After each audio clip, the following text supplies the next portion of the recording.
Hi, this is Haley Davies, and I'm doing a report on Robert Sargent Shriver Jr. Robert Sargent Shriver Jr., also known as Sargent, was born in Westminster, Maryland on November 9, 1915, to Hilda and Robert Sargent Shriver Sr.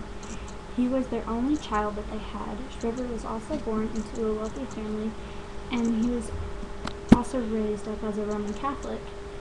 His father owned multiple mills and tanneries, and because of that they were able to send him to the Canterbury School so that he could gain a proper education. The Canterbury School was located in New Milford, Connecticut.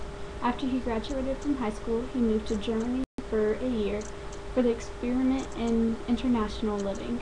Once he came back to the United States, he attended the well-known college Yale University.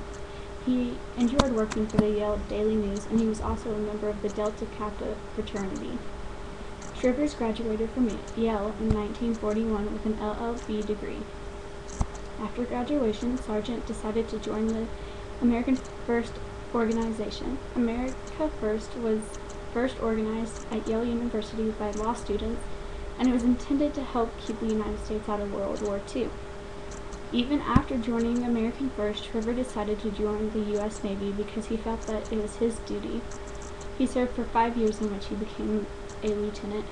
After his enrollment, he was hired to work in Chicago, Illinois for the Kennedy business empire. While working there, he met Eunice Kennedy, John F. Kennedy's sister. On May 23, 1953, Shrivers married Eunice. They later had 5 children. Their children's names are named Robert Sargent Shriver III, Mary Shriver, Timothy Shriver, Mark Shriver, and Anthony Shriver. Robert Sargent Shriver Jr. has done a lot for our country. For example, while John F. Kennedy ran for president, Sargent served as the first director of the Peace Corps. The Peace Corps helps countless individuals who want to build a better life for themselves, their children, and their communities. He also was the head of the War on Poverty in the Office of Economic Opportunity. This helped many people develop skills in order to get jobs so that they would be able to get themselves out of the poverty. He also served as ambassador to France for 2 years. And in 1984, he was nominated as the president of the Special Olympics. He and his wife were able to help serve those who were involved in the Special Olympics as well. Shriver aimed at improving education and community development while reducing poverty. Shrivers had a lot of influence on education as well. He and his wife Eunice had a center named after them. The center was made to help people further their education. From 1955 to 1960, Sargent was the president of the Chicago Board of Education. He was involved in many groups. One group is called Head Start. Head Start is a national program that promotes school readiness by enhancing the social development of children through the provision of educational help, nutritional, and social and other services to enrolled children and families. Another organization that he was active in is called VISTA, otherwise known as Volunteers in Service to America.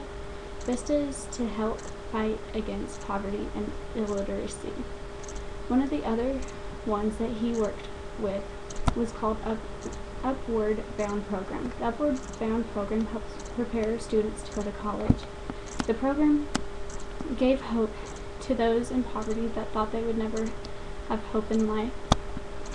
He inspired people to become all that they could be, and work as hard as possible so that their dreams may become accomplished. Sargent has received at least 8 different awards for the many things that he has accomplished over his lifetime. He has also gotten 24 honorary degrees from the university around the world, including Yale University. While Bill Clinton was awarding him with an award, he said, "Robert Sargent Shrivers has not only shared but shaped the action and passion for his times. It was Sarge Shrivers' energy, persuasion, and leadership that made the goals of the Peace Corps attainable. That living reminder that the essence of the American power is might of arms, but consistency of ideals and preservation of effort. that so much endures with his indelible stamp both stuns and invigorates. Head Start, Vista, foster grandparents, legal services, the Job Corps, and more. He released a torrent of creative energy. Serve, serve, serve, Sergeant Shriver told Americans, because in the end it will be the servants who save us all. His service has been our legacy of hope. Robert Sargent Shriver Jr. always had other people in mind. He was always supporting different programs and organizations that helped with poverty and getting people to higher their education levels. He was always doing something to inspire people, whether it was while he was a lawyer, in politics, or helping with programs. Sargent has set a wonderful example that everybody should follow.